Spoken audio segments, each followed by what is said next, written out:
Good evening, everyone. My name is Karin Forrester. Good.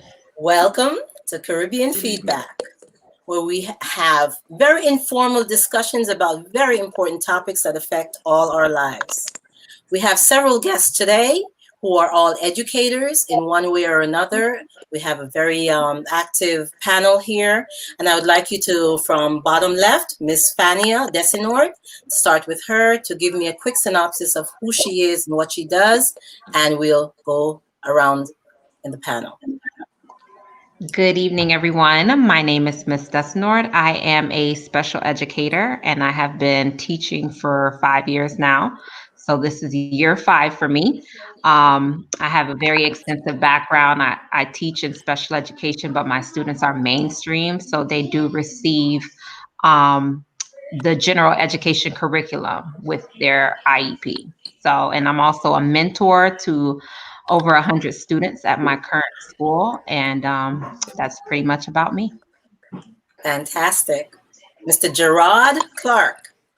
Yes, hi, my name is Gerard Clark, formerly known as God Body Fitness. I'm a fitness instructor. I'm a mentor as well. I'm a day trader. I'm a property manager. I'm a father. I'm a supporter of my community. That's pretty much me in a nutshell. Dr. Lance Clark. Chase, excuse me. Dr. Lance Chase. I know. I was going to mess up sometime. Better get it in. You rename me? I know. My apologies, sir. I know your name. I'm an educator of 30 years. I was in the classroom for at least 17 years of my career. The other part of it was in administration, and I've been a principal and assistant principal and dean. And right now, I'm retired from the New York City Department of Education, and I'm an educational consultant. So I consult school districts and coach principals. Keep it flowing. Big brother, Mark Chase. I'm Mark Chase with Chase Audit Services. I provide economic and investment advice to folks who are in need or are in trouble. Short and sweet, huh? Samuel Archer, please. Pop in anytime, Sam. I was just making sure. And shout out to Lucy.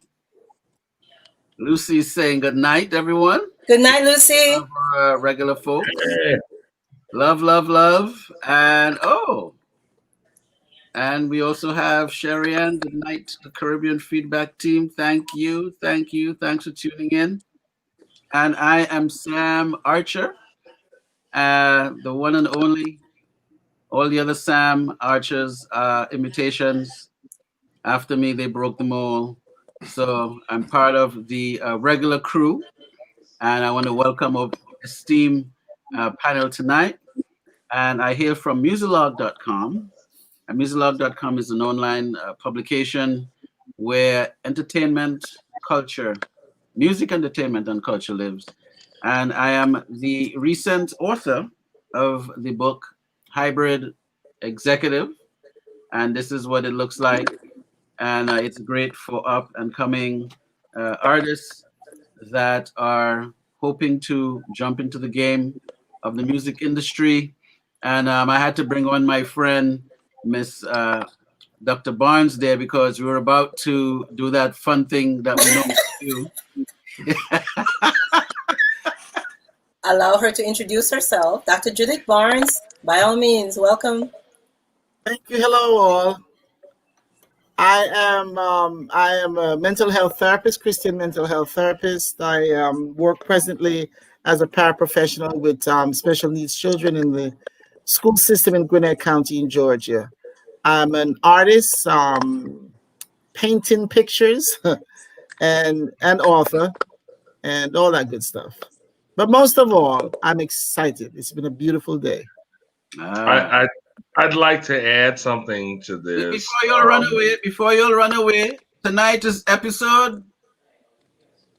Uh-oh. Oh, God. Was that 22? Episode Did I 22. get that right? Was that 22? I 22. want to add something. If you look above you, Dr. Bonds, is my brother, and I Oh, want that's your to. brother there? That's my brother. And he admits to it? Yeah. And I want to introduce you as Guilty. my next ex-wife. So Listen, if you married me, there'd be no X. So just forget about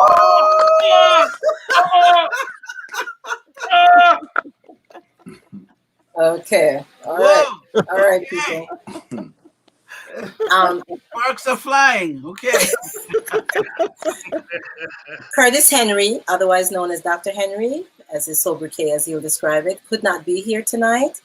But he does represent Caribbean Chat. Caribbean Chat is a platform that allows for one-to-one conversations with people of distinction in education, the arts,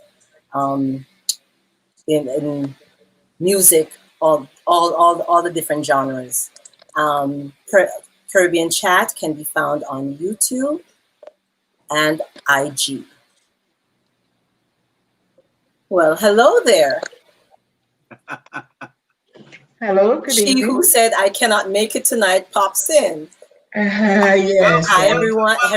Please let me introduce you to Miss Myrna Curry. Miss Curry, please give us a quick summary of your history and who you are, essentially.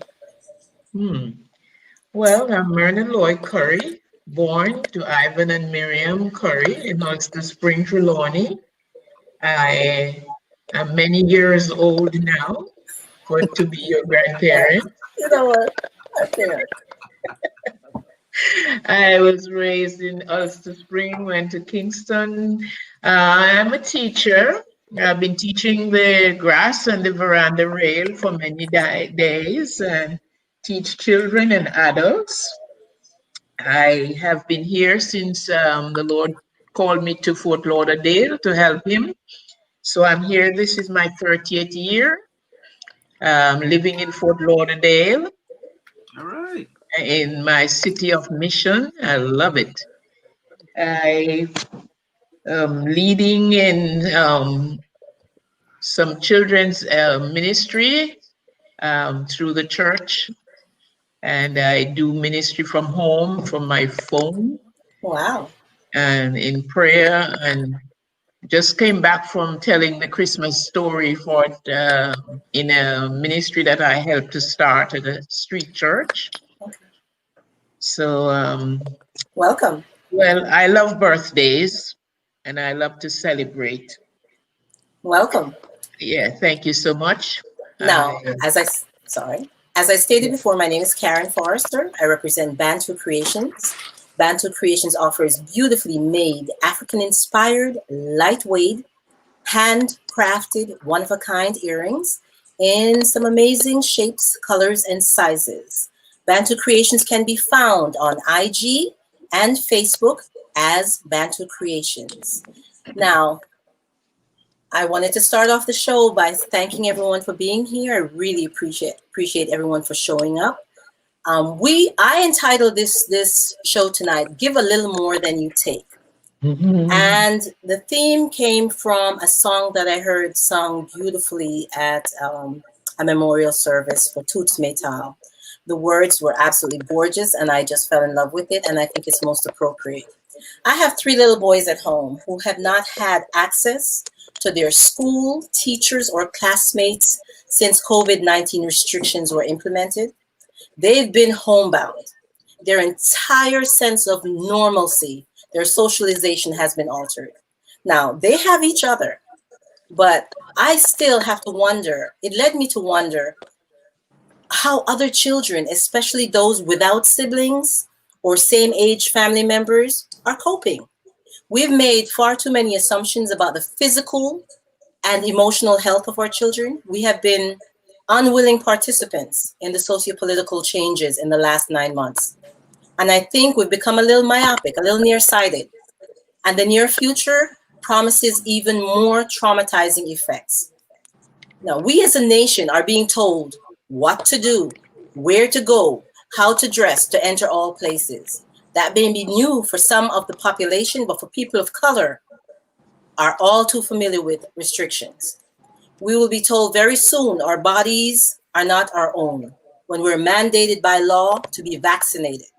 Non-compliance means no entry to places like airlines, businesses, schools, and the list goes on.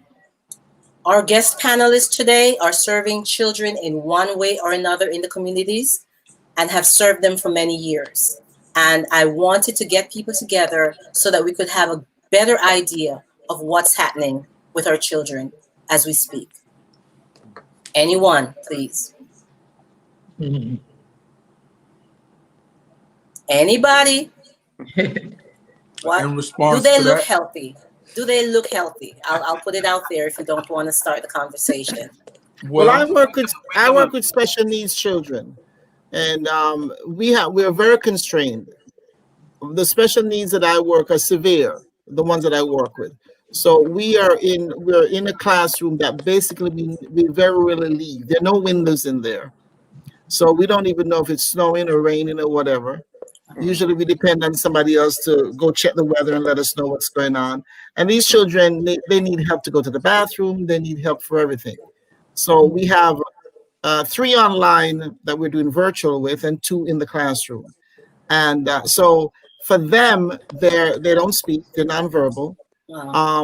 They are they don't wear masks. We do. And so it's very difficult because they can't express themselves. But I'm sure that it's affecting them without them being able to tell us how it's affecting them. It's affecting them because it's restricted them, and the other students are not there anymore. So the whole thing is very restrictive, and they're being nonverbal only makes it worse. So and in the school system where I work, even the general education population, you can see, and the COVID numbers in our school is going up. And I firmly believe now that the young people are carrying it, and we're getting it from them.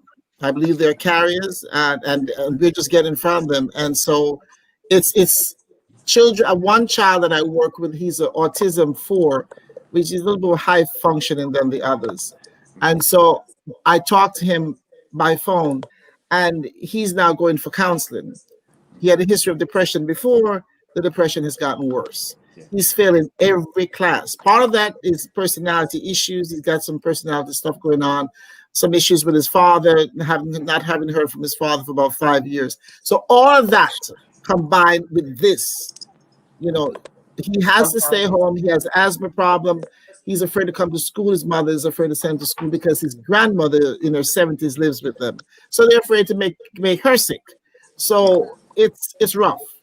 And I have to keep reminding my coworkers that children have feelings. And the suicide rate is starting to pop up a little bit with these teenagers. One 15-year-old around recently in our area just committed suicide. So it's nothing to play with. It's serious stuff. Wow. And the 50. interaction is How important. tragic. Interaction is really important. For Yeah, kids. there is so like one thing that I did recently. It was just before COVID hit. I served as an interim principal for a school for kids with special needs. They were on the autism spectrum. Oh, okay. And so a lot of what you described, kids that were nonverbal, that they're in a, 8-to-1 classroom, and all of that contact, they can't have that now. Right. They now have to rely on a technology that, well, in our community in the Bronx, the digital divide is huge.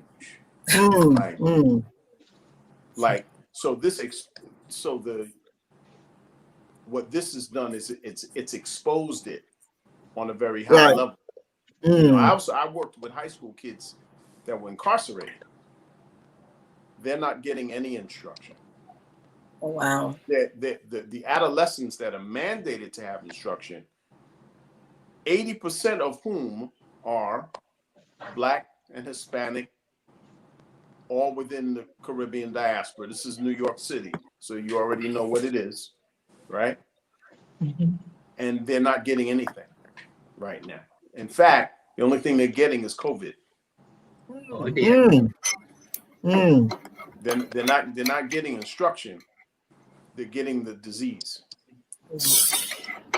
Mm. Astonishing. That's where we Wow. are. Fania, what are you seeing? Wow. Thank you so much, everyone, for sharing. Well, to be honest with you, Karen, in our, I teach in high school, and our students aren't really required to turn their cameras on. So we Wow. really don't know what's Is that going right? Wow. on in terms of the state and health of our students. Now, I can say that's what's happening at the high school level. I don't know I know for my son, they're required to have their cameras on all day. But at the high school level, we're told that everybody's not the same, everybody's household situation is not the same, so we don't know. But when I do meet with my students individually, I do try to make sure, like, hey, can I see you? Can I see your face? Just to, see what's actually going on. So you could just tell if they're in a good mood or if they're in a bad mood. And most of the time they'll comply because it's one-on-one. I think that if we extend ourselves to make sure that we are making those connections with the kids, that they garner our trust. They gain our trust. And I think that for them, it's like, oh, I know I can reach out to her. I know that she has extended herself. I think that far too many times we, as educators, and this is just something we're not taught, but this is just a trait that we have. We're thrown so many things that we forget the basic need of the child has to be met in order for us to actually be able to reach them. So I cannot speak on the health of my students because I don't see them as often as I can because we're not.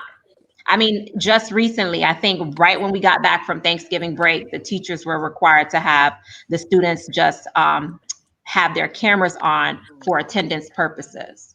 So that's just within the last 2 weeks. I So to wasn't say aware that that I the know the cameras. state and health, I no, wasn't yeah. aware they weren't Mhm. required to have So cameras. That's amazing to me. yeah, but I mean, at the school level, I know for my son, our kids go to the same school. They were required to have those cameras on. But at the high school level, All the I can time. log into a class tomorrow morning and all the videos are off. So, but again, I think that starts from early on. If that was something that was established in the beginning and kids were required to have their cameras on, those who can't will not have their cameras on, but those who will usually comply. So to say, do I know, are the children healthy? I cannot answer that. Our children are mandated to have the cameras on, and there's some wild stuff going on. Somebody will see they're smoking some nice ganja right there on screen, and one lady came in the room and she was naked, the Oh mother, my. Oh wow. Okay and then. she, oh my God, I forgot. And so it's a lot of crazy stuff going on, Wow. as if being locked down, is bringing out all the madness in everybody.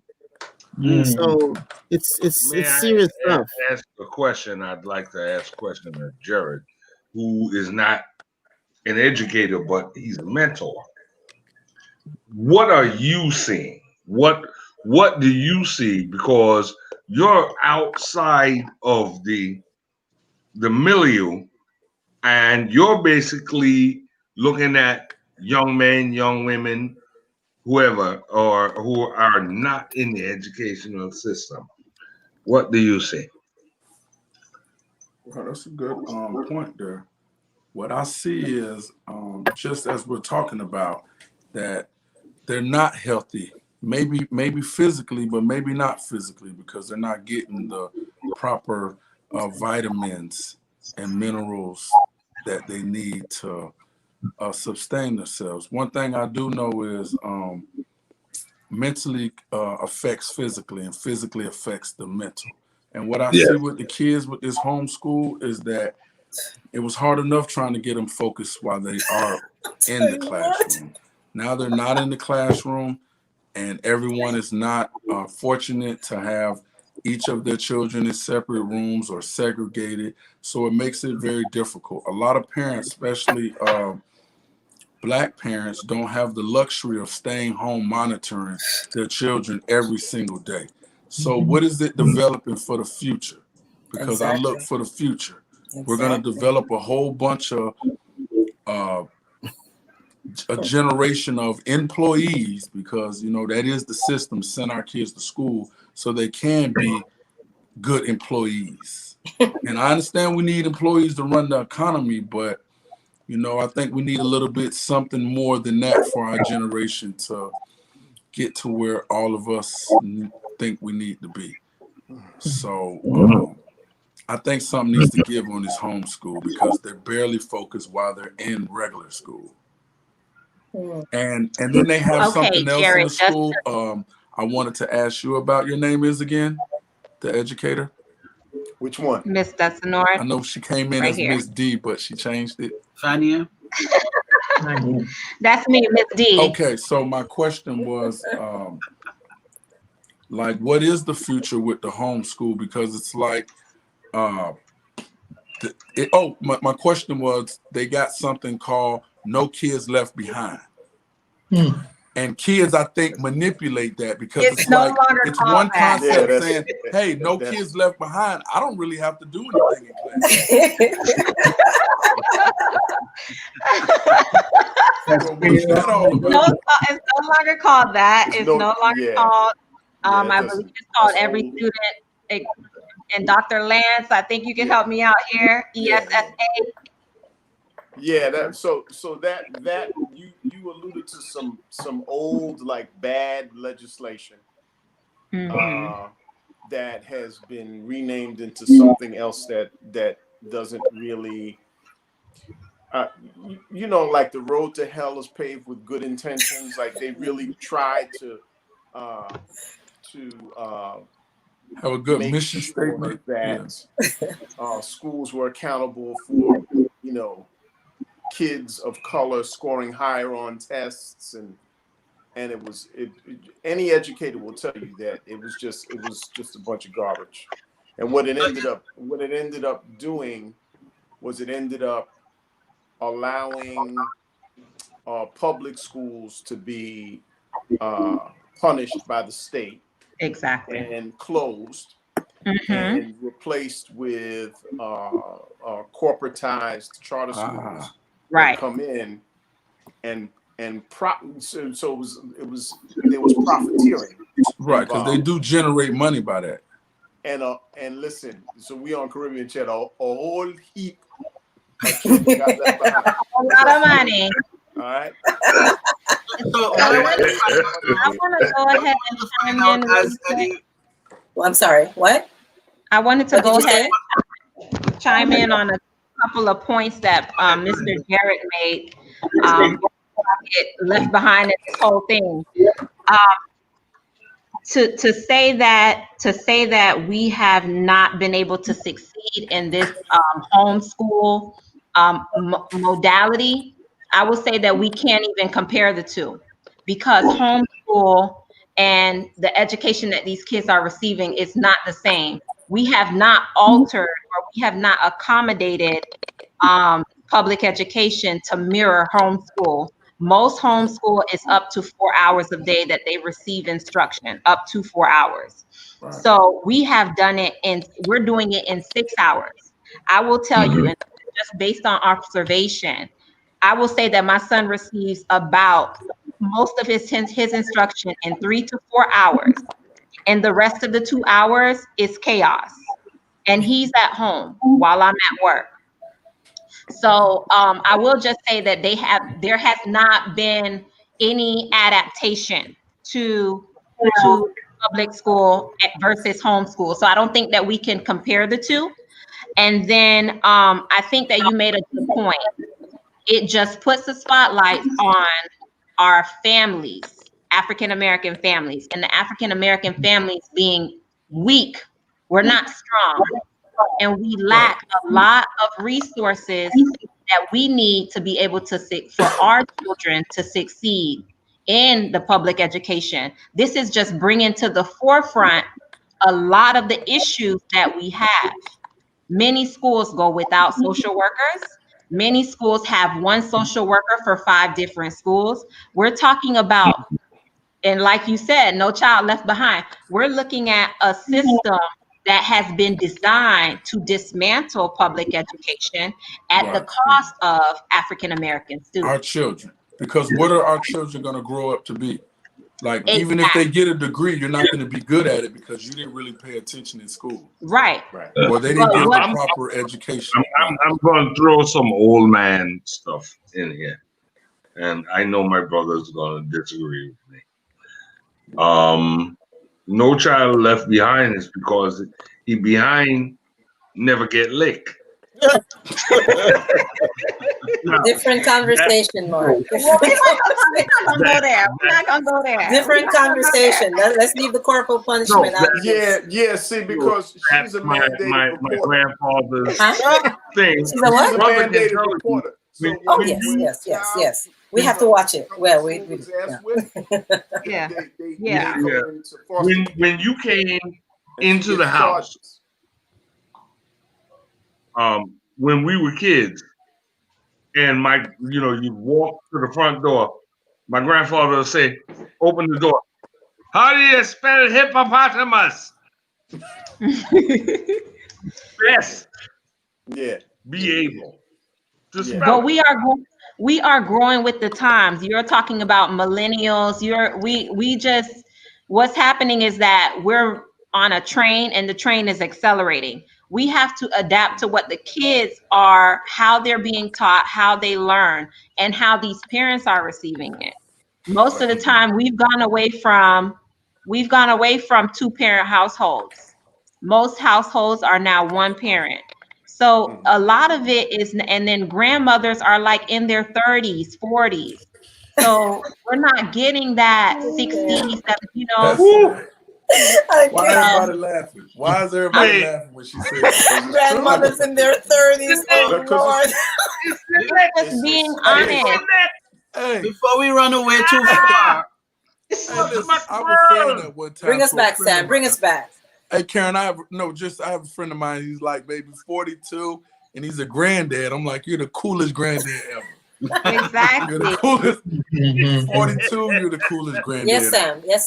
I wanted to jump in, but the conversation is going nice. Now, I just wanted a quick angle. I just wanted to find out, as educators, is it a stressful process? I mean, and compare it for me, before we dealing with the COVID and where we are now, and do you see it, do you see things coming back to some form of normalcy? Are we supposed to look at the vaccines that they're promoting right now as a means of, well, okay, if this occurs, maybe things might change, and we'd like to hear from Dr. Corey as well. Thanks for the graduation. Jump in, Miss Curry. All right. Thank you. I do not have the experience these days of going in the schoolroom since this year, but I worked last year in a private school, and they have returned to school. So they are doing virtual and at the same time working on a sort of shift. This is primarily children of Jamaican parentage, and it's a primary, an elementary school. But I found that I volunteered there last year with music and poetry and so on. And I had a hard time understanding why some of the children were so outrageous. This is a Christian school. You wouldn't imagine how blisteringly rude some of these children were. Mercy. And you know, I offered my services to help this girl to even learn her poem. And she was writing that she was to do an essay, a grade 4. And oh my. And she didn't do it, and she didn't do it. And I sat her down and worked with her. And what we did was a sketching out and of what next to write. And then she was to go home and write whatever, you know, she could do and bring it back the next day. Next day she came back, she was no further than there. Did she lack the ability? Is that what the problem was? No, I don't think it's the ability. It's that the home circle, the environment was not stimulating. There were things going on there that the children did not see that parents were interested. Mom worked like many hours. Dad came in, so it was very, very disturbing for these children. And one child, I mean, she was just bawling. The older sister, 1 year older, and I went by one day and she was just crying and crying and crying. What happened? I said, come here, sit here. So I sat her beside me and said, what is it? I mean, this is a girl matured. And she said she was crying because her uncle was going to go back to Jamaica and she's missing him. Oh, really? And I said, so what do you miss him for? Would you know what? She missed him because he cooked what she ate. And the mom is not cooking, but this uncle, he cooks and she will eat what he cooks. And I thought, wow. Then she eventually, you know, I tried to show her a little extra care and makeover, and she would come and she would want to lean down. She was really lacking affection, it seemed. She needed to be told that she's loved and to experience that. And I find that several of the children, you know, they just grow up so fast and so they are left out from, you play with them as babies up to 2 and they're so cute. And after when they turn 4 and, you know, it's go away. Find them. And you know, that's important. Yeah. That's an important observation to this thing as well. Yeah, it's interaction. Yeah, and there's another little grade 3 girl, and I mean, she just got on to another girl and cussed her out in the classroom, and then she got up when the teacher asked her about, come here, what did you say? She seemed that she was coming to the teacher. No, she didn't. She just ran outside in the schoolyard and she was gone through the gate. Gerard, one of the reasons that I'm glad that you came. Little girl of 9 years old. And this is sad. Gerard. Yes. One of the reasons I'm glad you were able to make it tonight. You have there are different services being offered. We're both in the city of Lauderhill, but they're offered in other cities as well. Can you speak to that as to what is available for the children, absolutely free of charge? Oh, you know, absolutely. We have a IT analyst and tech that's going to be creating a program to help kids develop business ownership education before they get to adult levels.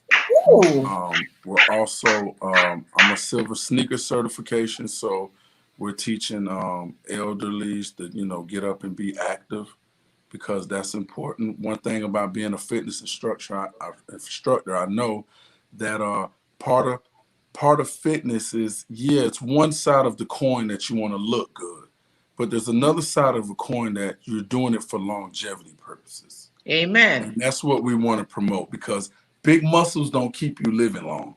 Flexibility does. Right. So range of motion. So you're gonna help me? Grab back. Absolutely. Absolutely. I back. But one of the things that I missed out on with the three little boys, one of the things I missed out on with the three little boys here is the boxing, because COVID restrictions went in weeks. Well, we just had one last Friday.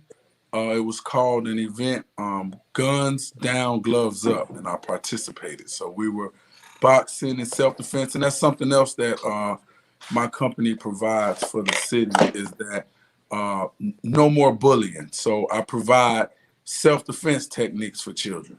And then they always try to get that flack back that, hey, Gerard, what happens when one of the kids, go to school and start doing what you taught them?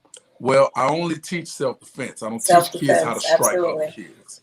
So if a kid did something to another kid that I taught him, it was because that kid was trying to attack him.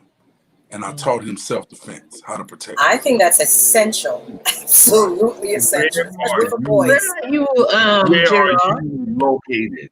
I really want you to get this out, Gerard. Where are you located? You both, Miss Curry also asked the same question. I'm from the city of Lauderhill. Oh, okay, good. Right. You're in Lauderhill. My brother and I, there's a young brother. We call him a young brother by the name of Mark Breland, who's also down there, who's a trainer. He was a world champion. Okay.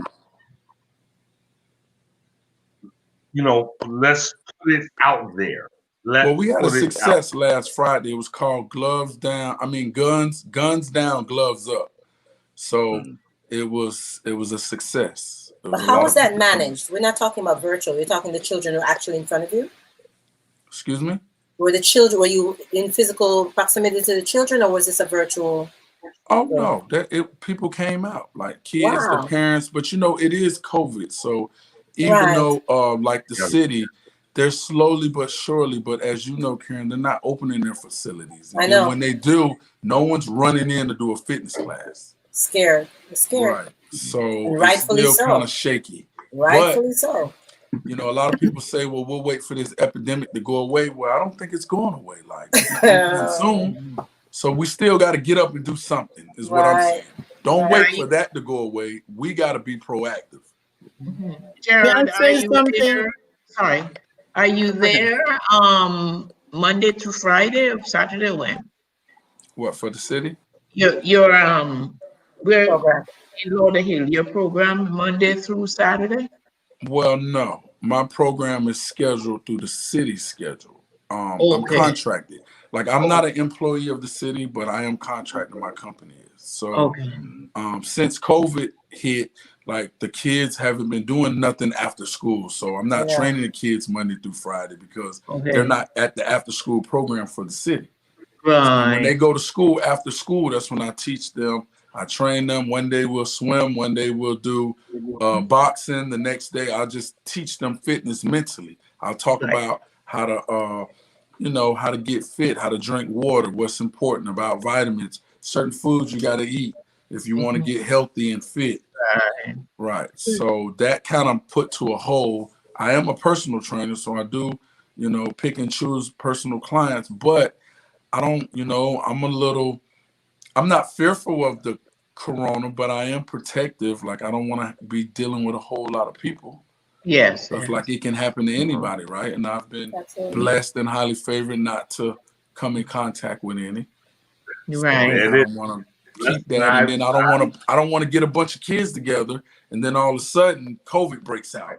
And Gerard's the one. Gerard Body Fitness, the one program it is. I don't really want that on my face right now. So maybe I need you all help in trying to maybe integrate it back in. How can we do it virtually? Can we do, certain classes a day to where, only a limited amount of kids come? Can we set up something to where we can get these kids tested? Right. Like something. See, and we're in a very odd space. It's a very challenging space, but there's an opportunity there because virtual was not. It was an option in so many other school districts. If everybody's in a different place. I'm here in the South Bronx. South Bronx is still the poorest congressional district in America, sadly enough. But just to the north of us, kids have they've always had virtual as an option. Hey, you know what? That's why up your way, kids are a little bit more advanced. I hate to say that, but they are. Am I lying? It seems because of that. Well, I see that, and correct me. In this neighborhood, there are correct me if I'm wrong, but it seems like not just kids, but it just seems like up north kind of develops a little bit quicker than the South. No, that's a myth. No, is it? A myth. No. I think they're a little bit faster. Up north, they gotta hustle a little better. Like they know how to catch the subway. Our kids feel like they ain't gotta catch, they ain't gotta catch the city bus. Listen, let's just bust this myth wide open right now. I really want to tell you. Bust it open. That the Go ahead, North is not immune from any kind of stupidity. Oh, definitely. No one's saying that. No, and you talked about being faster. Stupidity is faster up here. It happens faster.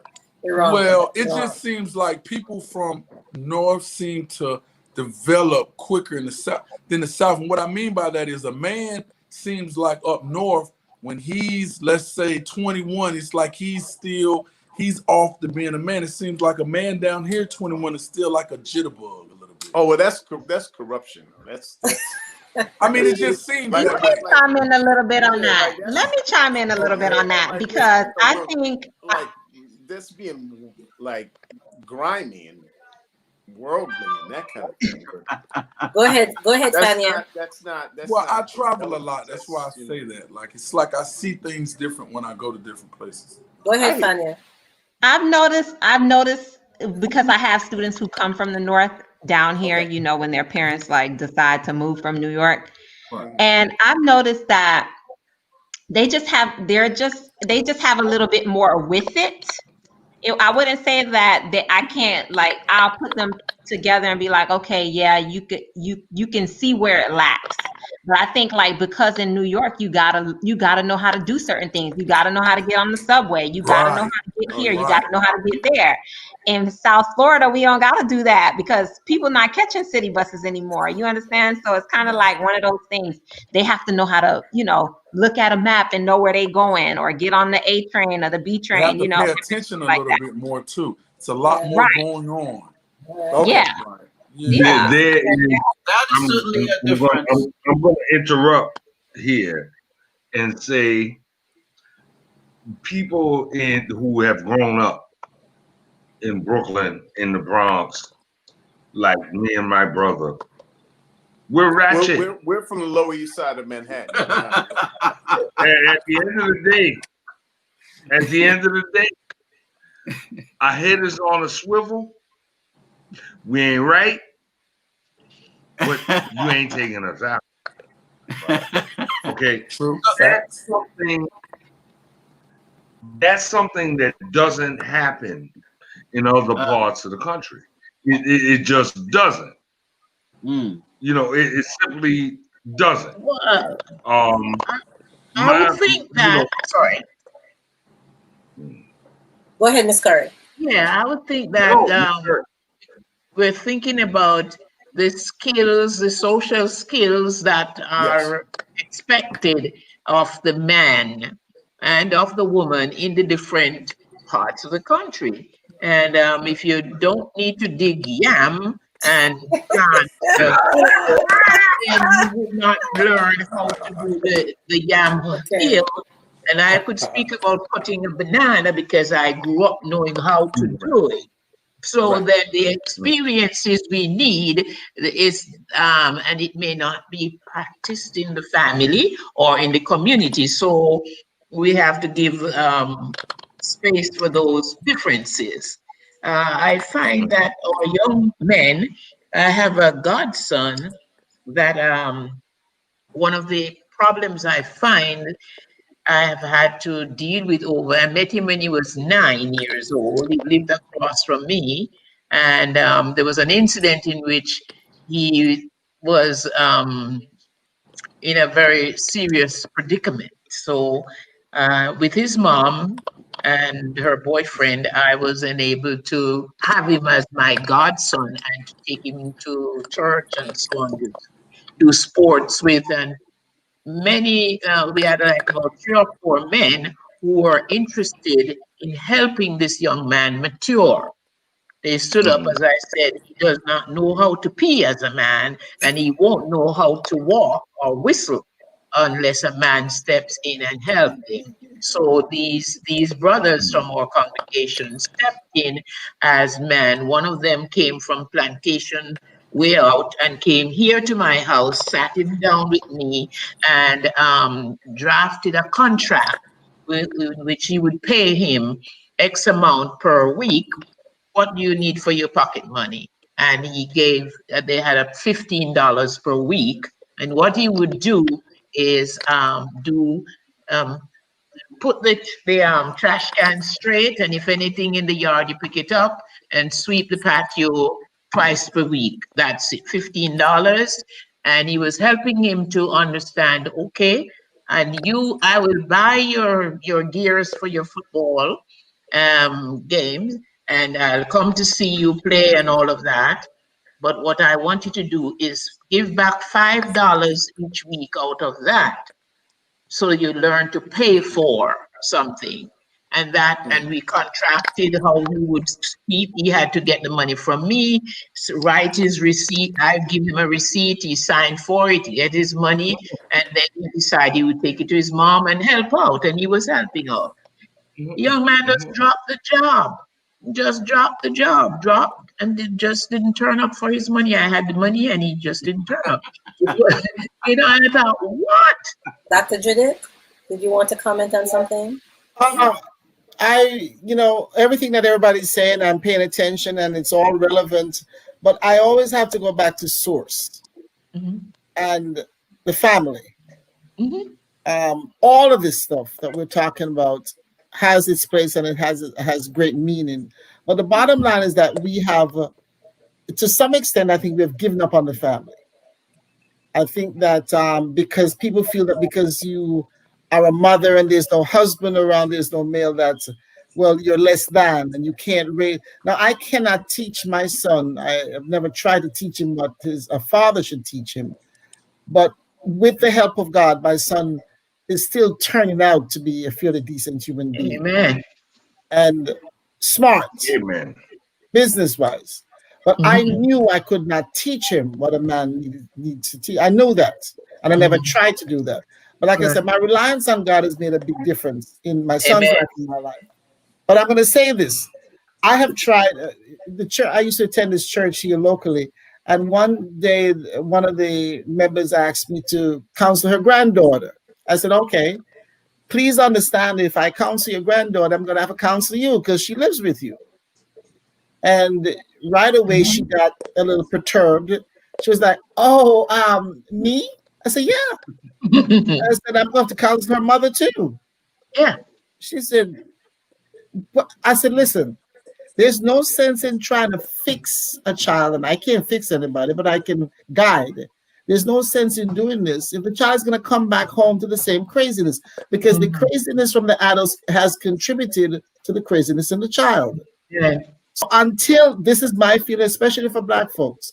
I have a white coworker who has a son. She just got in trouble last week because she's going from teacher to teacher.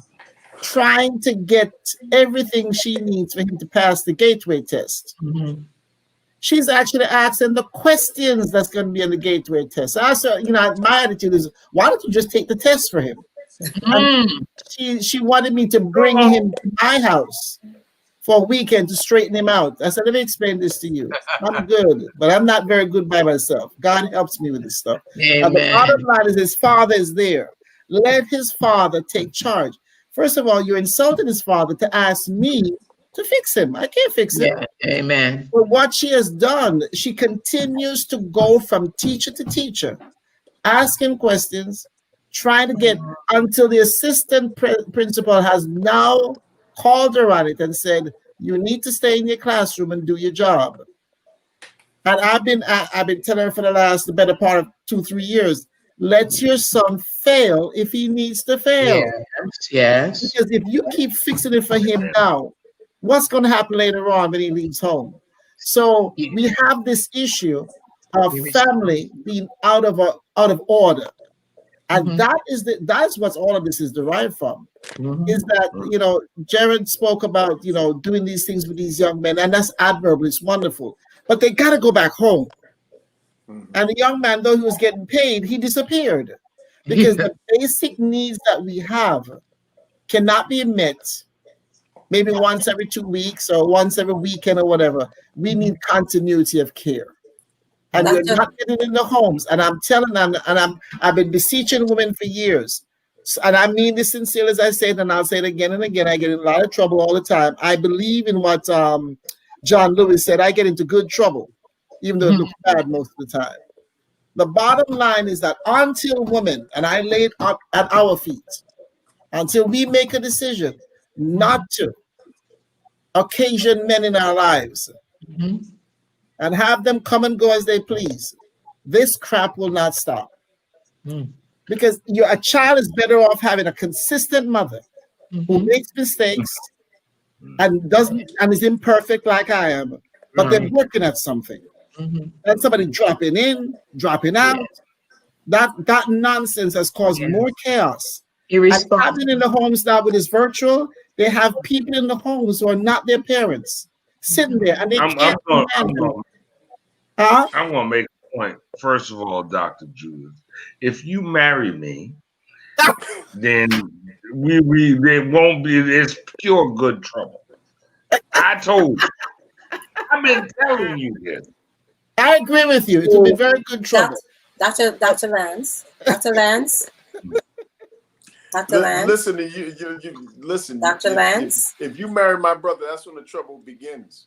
Dr. Lance. Dr. Lance. Listen, here's one Dr. thing Lance. About. Yes, ma'am. I wanted to ask you, based on a little bit of your history that I know of, to explain what you have seen of the young men who are from the school system going into the prison system, almost like an express route. Can you go in a little bit into that? Yeah, so that was my research, and that's actually how I ended up working in the prison system. I was still working on the last portion of my doctorate at University of Pennsylvania when I got a call from the head of the alternative district in New York City. It's called District 79. And Dr. Tim Lasanti called me up and said, well, listen, I've heard about your work. How would you like to come and work on Rikers Island? And I said, Dr. Lasanti, she's an Italian man. I said, you do know you're speaking to a black man, right? I said, you know that I spent my whole life avoiding Rikers Island. You're asking me to come and work there. But I was there for 7 years. And so one of the biggest takeaways that I got through my research and my time there on Rikers Island is the organizational connection between school and prison. That there are things, there's something called the superintendent's suspension. There's something in New York called the PINS petition, that if you get, like if a child is absent from school a certain number of times, the teacher is a mandated reporter, has to report it. And then that student gets referred from the school into mandated care. They get put into the system. Their name goes into the system. So then if they get into a fight while they're in school, Mhm. they're already in the system. Right? So if you contrast that with the experience of children that are not of our diaspora, right? In largely white districts, they get into a school fight. That's no problem. Kids absent from school, they call home with a concern. But there are these connections to the criminal justice system in schools that are predominated by Black and Hispanic people and people of the African diaspora. You know, May I say may I add something to that, absolutely. Dr. Chase? There's something that I noticed in the school system here in the South, in Georgia, is Okay. that a lot of the teachers are white females. Yes. And I have a theory, and I believe it's true. Where do you teach? Fania, is that how you pronounce your name? Fania? Yes, ma'am. I'm in Broward County, down south of Fort Lauderdale. Okay, all right. One of the things that I noticed is that because the amount of teachers are white females, that's when they started bringing in these police officers. And it's a theory that I have, that these little soft white women, and I have an issue with them, and I've told them to their faces, these little soft white women come in, oh, oh, oh, and they have that foolish tone. And as soon as a Black male raises his voice, and especially if he's very tall and he stands up, she's threatened. And I truly believe that's what's happening here in the South. So you have these police officers coming in, and usually they're Black police officers too. They, and they take it on seriously because they're defending the white female. And the white female is still the treasured piece. I hope everybody understands that. The white female is still treasured from the days of slavery. It's still going on. So what I recognize is that these police officers are brought in not so much to bring any kind of order, but to control the Black males. And that is something, because these white females are so nervous around these Black males.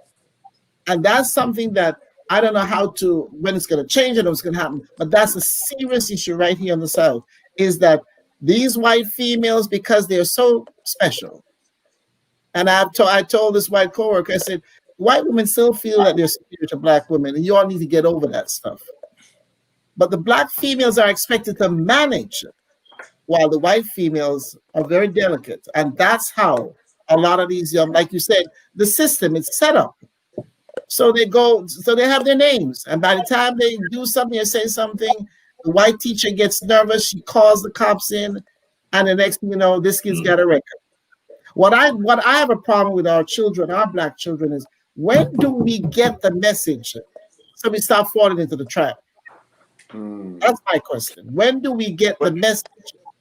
So I'm just going to go ahead and I'm just going to go ahead and say that desegregation messed us up. I believe so. I'm going to go ahead and say that. I believe so. While we may have had buildings that were dilapidated, and we had there was scholarship that was coming out of Black schools that maybe you didn't score as high on a standardized test, maybe, but there was a sense of community there. Children got corrected. Children were not allowed to go by the wayside. Now, listen, we're in a forward ever, backward never. I don't want to go back in time. We can't go back and fix things. But right now, we have an opportunity. Look at what we're doing, right? Look at what's happening here. This is a conversation that we are having.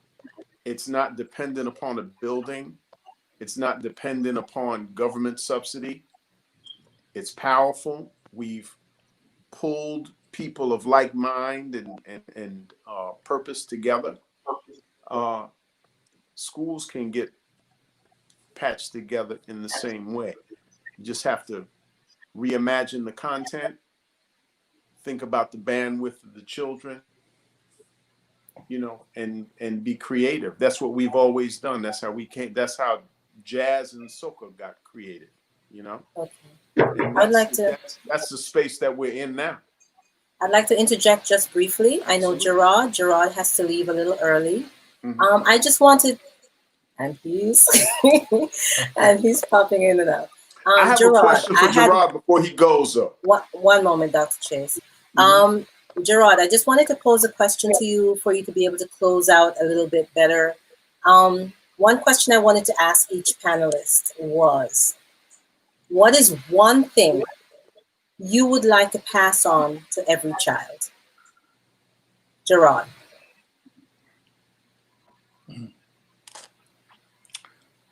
Well, if I can just choose one, I have so many, but if I could choose one, I guess it'll kind of be the one that correlates with the mission of this program today. And that'll be, if you would like to receive, you must first give. Give and then receive. If I can get that through every child, because it just seems like all the kids want gimme. Dad, can I have this? Dad. When the parents gonna get what you know? So that would be one. I have many, but I would like to communicate that to each child, you know, to give and then receive in that order. So you like my episodic title, Give a Little More Than You Take. Yeah. I see. Good. I didn't want you to leave without being able to express yourself. Okay, Dr. Chase, go ahead. I had a question for Gerard. There's a brother that I worked with on Rikers Island. They call him Giant, but he's head of something. He created a kind of calisthenics when he did a bit of about 10 years. But he's head of a group called the Bartenders. I don't know if you heard of them. But I think it would be good for you to have a conversation with him. Cool. And I have his information, and I think that if you can, he'd be a good brother for you to talk to. Yeah, I'd appreciate that. I just want to I say need that some like-minded people. I need to surround myself around like-minded people, and I appreciate each and every one of you all for accepting me to come on, and I would love to come back, and I would definitely like a forewarning. You know, a heads up before, so you know I can properly prepare and position myself. Brother, I'm gonna take in this. Don't worry about she. Don't worry about she. Don't worry. Sheriff. I'm telling you. Thank you so much, Gerard. I'm going to say good night to myself. Miss Curry, before you leave us, yes, I would like you to answer the same question, which is, what is one thing you would like to pass on to every child? Love of God, love of self and others. Man. Practicing that little by little in deeds and in words and in attitude. Yeah. Thank you so much, Ms. Curry, for coming on and joining us this evening as well. I really appreciate it. I'll see you again. Bless. All right. Good to meet you all. Have a great evening. If I don't see you, celebrate. I'll bring the curry chicken next week. Oh, gosh. Bless. Thank you. Now, each of you, if you would please answer the same question, and then we can close out the show a little bit differently. What is one thing you would like to pass on to every child? Anybody? So, there's one thing that I have shared with any student that I've had contact with, that I've taught, is that don't compare yourself to other people. Don't compare, create. There's only one of you. God made you, and He knows exactly what He's doing. And so you're here. You belong, and you're here for a very specific and important reason. Tanya? I'm going to say love. Love for each other, love for mankind, love for humanity, love for just everything. I think that goes a long way, especially with the violence and all of that that's going on. Love for one another. And that's what I would pass on. Continue that flow. I would say for young people is to be careful who you go to for definition. Mm. That's something that's killing us. I see adults doing it, going to other people looking for definition. And I'm very grateful. I had a father who gave me definition when I was very young. So it gave me an attitude about life and not to go. And then later on, as I got to know the Heavenly Father, He gave me definition. And I want young people to understand that there's a dunamis power within, that if you go to the right person, which they don't necessarily know, but sometimes children have better instincts than we do. And if they get the definition from the right person, they'll find out exactly what they have. And the love and all that stuff will be expressed because you'll know your own value. Amen. Let the choir sing. Mark Chase? Wow.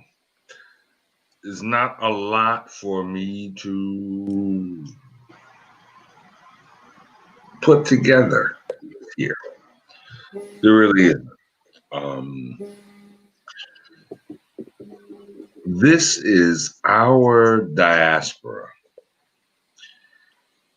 We need to care for each other. We need to love each other. Nothing's going to be perfect.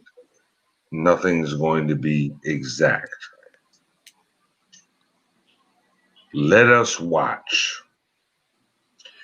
All of the people who are talking here are the watchtower. Let us watch. Let us observe and instruct. Sam, chime in anytime.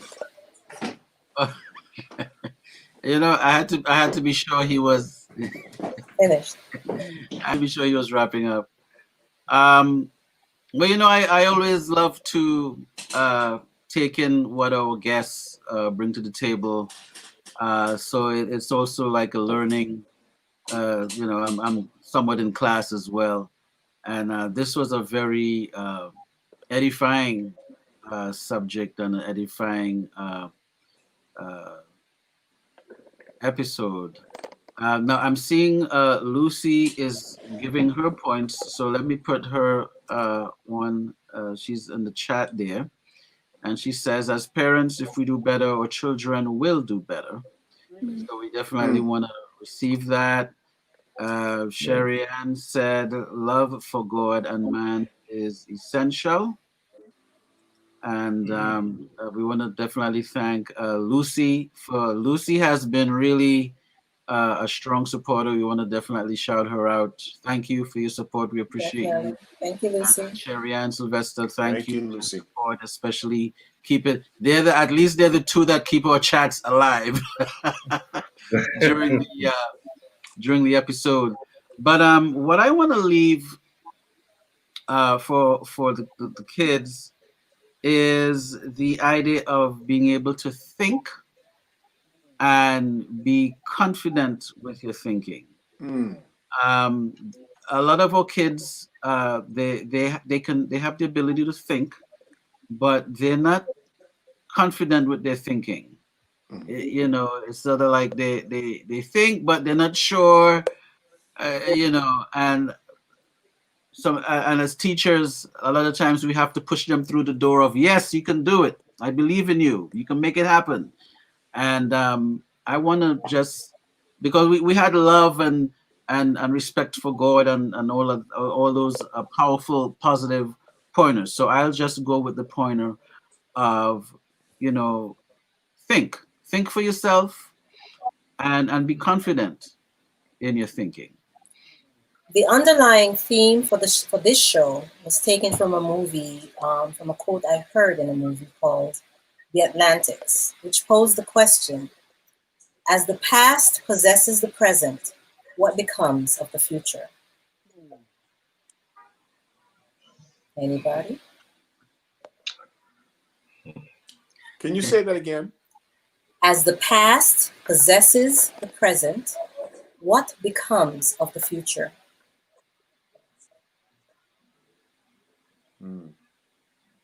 Possession suggests ownership. So we're saying that the past kind of owns the present. With the cycle of, sorry. A lot of us have a problem letting go of the past. One of the things that I advise people, even when I'm counseling them, is to get what you can from the past and throw the rest away. If something from the past is not edifying, it's not going to help you become better, you don't need it. So if we're constantly carrying stuff from the past into the present, it's likely we'll take it into the future. So at some point, we have to learn to be wise enough to know what it is that we need. It's like carrying a basket and we take it, and what in that basket do I need to help me or will equip me in the future? And some of us get old. We don't necessarily mature. And so the ability, and I would say for me, it's asking God's guidance. What is it? One of the things that I ask for a lot is, tell me the lesson in this. What's going on? Whatever's going on, tell me the lesson. I'm not usually quick to blame others. I'm quick to find out what's going on with me, because I might be contributing to stuff. So if the past, you really, I'm going to mention something, and I know my brother will know it. Is one yam go in a basket? Carry too far, it rotten. Dash it to it.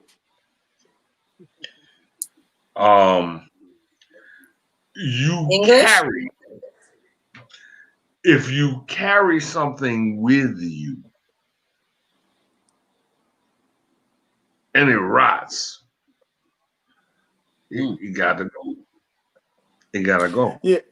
But understand how far you carried it. Right. Go on, Lance. I see you rubbing. Here's what not everybody knows when something is rotten. Not everybody knows when something is rotten. So we have to be careful there. Okay, Dr. Chase, go ahead. Thinking it's good. I'm going to step out of the metaphor just for a minute because you know that one of the things that I taught the kids that when I was teaching history, I taught the difference between there's like a cultural frame that everybody has. You know, context is everything. And we have a cultural frame, like, you know, and it's influenced by a lot of different stuff. One of the things I taught them was about one of the peoples that got displaced by the colonizing of America. The Hopi people had a language that does not have tenses. It didn't have a past or a present tense. So when they speak, it's inclusive of everything. It's eternal. All of their words are eternal. It includes both the past and the present. You can't get to your future without acknowledging the past. That's why I have an issue with people calling me an African American, right? I'm not claiming that I'm not Black. I'm telling you that it's a dismissal of my history, right? Because I ain't migrate. I have friends that are African Americans, I have a friend named Julius Coker. He migrated from Nigeria. My people didn't migrate, right? Now, I got a grandmother from Drake's Ranch, Virginia, that my grandfather was from British Guyana, right? But I'm an American of African descent. That's accurate. That's an acknowledgement of that painful stuff, right? And with the acknowledgement of the painful stuff, you can deal with what's in front of you. That's how Acknowledgement is key. Acknowledgement is key.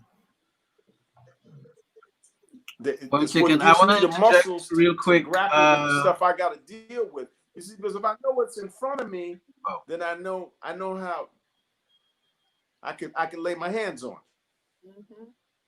Go ahead, Sam. If I know what's behind me, that's a New York thing. You got to know what's behind you and in front of you. You gotta keep looking behind you. That's right. That's right. That's New York right there for you. Go ahead, Sam.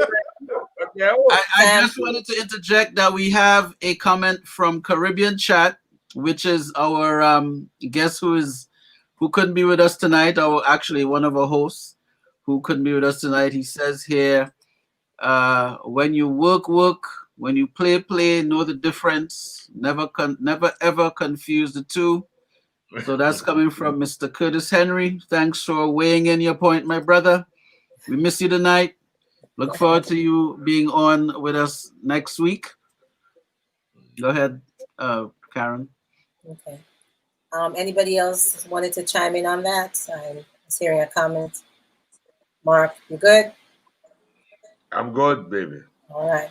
When I saw this, when I saw this question, as the past possesses the present, what becomes of the future, I thought of the national stage in this country and what we have seen over the last couple of years, the level of violence that is comparable to the 40s, 50s, 60s, and how we're not really well educated on the history of things.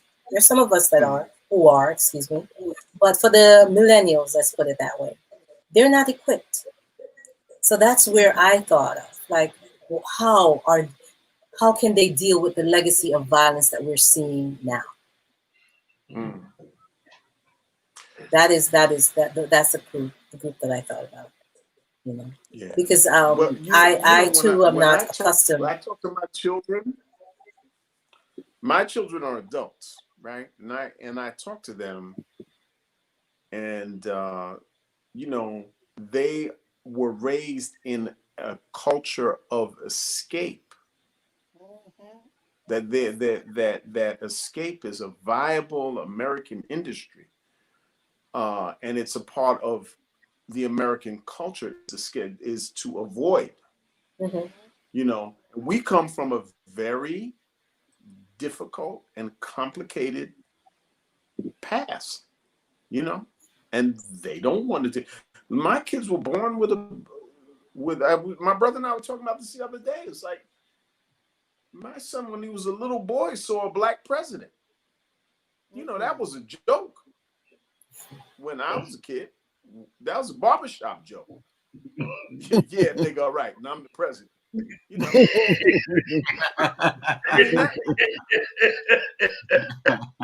Right? Yeah, I know that's right.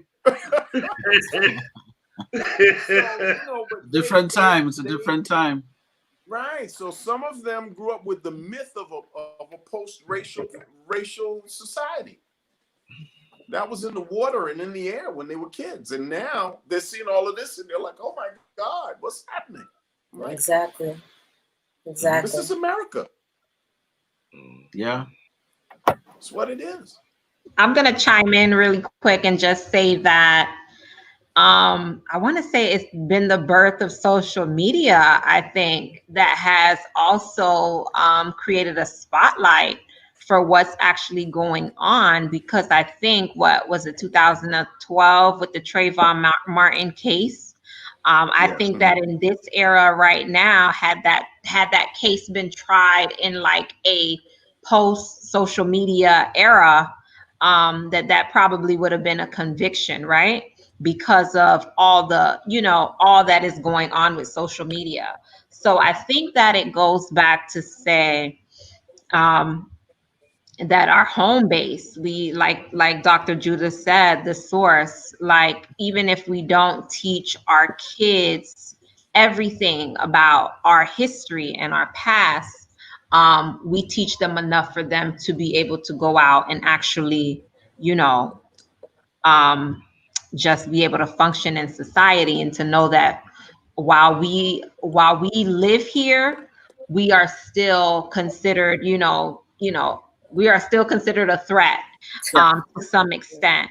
So I think that that goes back to our education that we are providing to our kids while we're at home, and a lot. I mean, when we think about it, the civil rights era was just in the 1960s. I don't even think 55 years ago. It's very Hold on. fresh. Watch it, y'all. Watch yourself. Wait, oh, okay. I'm just saying. Watch yourself. Watch yourself. I mean, some people on this panel probably like 10. What were you guys, 10? Watch yourself. Easy. Be easy. I just want to say that, it's very fresh. You didn't have to do that. It's very fresh. And to think that it's fresh, the perspective of it, the perspective of it is still not really taught the way it could be taught. Right, right. When we think about the depths that we could go, and I was just reading the letter to Birmingham jail today, and I'm like, wow, it's crazy how that makes sense even now, right now, with what we're dealing with. So, and 10th graders were learning that. I asked you where you went to school, where you were, your, elementary school. Were you in South Florida? Yeah. Where you were in South Fort Lauderdale. Yeah. All right. I was on the Lower East Side. I was on the Lower East Side of New York. Okay. I got this big ass car on my. I went to PS 40 on 20th Street between First and Second Avenue, and white people were so mad that I got to go to that school. They busted my eye open. And what year was that? 1965. Wow. That explains it. That explains it. And they were still angry in '69. Yeah. Did I think they're still angry now. They're still angry now. 2020. They're still angry now. He still got it. They just express it differently. I saw a batch of them angry over the weekend. They're still angry. Listen, there is this book called something about something must be done about Prince George County. I think that was after the Brown versus Board. And you guys and that was a school district that was near NASA at the time. People were going there, so go read and research that book. I mean, it's prevalent. It's prevalent. It's a part of and your kids are very fortunate that you, experienced that. So they got a good education, right? Oh, most definitely. Exactly. So sometimes our past allows us to make some changes that we need to make for our generation, right? We choose the school that our child goes to, and we don't care about, what others think and different things like that. So I'm sorry that you went through that, but it was a turning point, I think, for your generation and your kids' generation after that. So the fact that my brother went through that, though, when I showed up at the same school. So you're younger? Yeah, I'm 3. I got. Don't start any problems here, Fania. Don't start any problems here. I'm wearing my shop nice. So go ahead, when Dr. I showed Chase. up at the same school, my brother was 3 grades ahead of me. But I had D batteries in a sock. That's what they call a Lower East Side solution. Uh-oh. Mm-hmm. Okay. Okay. Yeah. That's different. Well, Yeah. I would like to say thank you. Hey, We need to close out this show. This is for you this is got for the behind the scenes. This is for the behind the scenes, ladies and gentlemen. This is for behind the scenes. I would like to thank Miss Fania Desinor, Dr. Lance Chase, and our regulars, Dr. Judith Barnes, Mr. Samuel Archer, and Mr. Mike Yay! Grace. Thank you everyone for being here tonight, and to all our guests who had to leave early. I really appreciate giving us your time, sharing your experiences and your knowledge. Thank you very much. Have a blessed evening. Good night. Peace and blessings. Stay safe. All right. Bye-bye.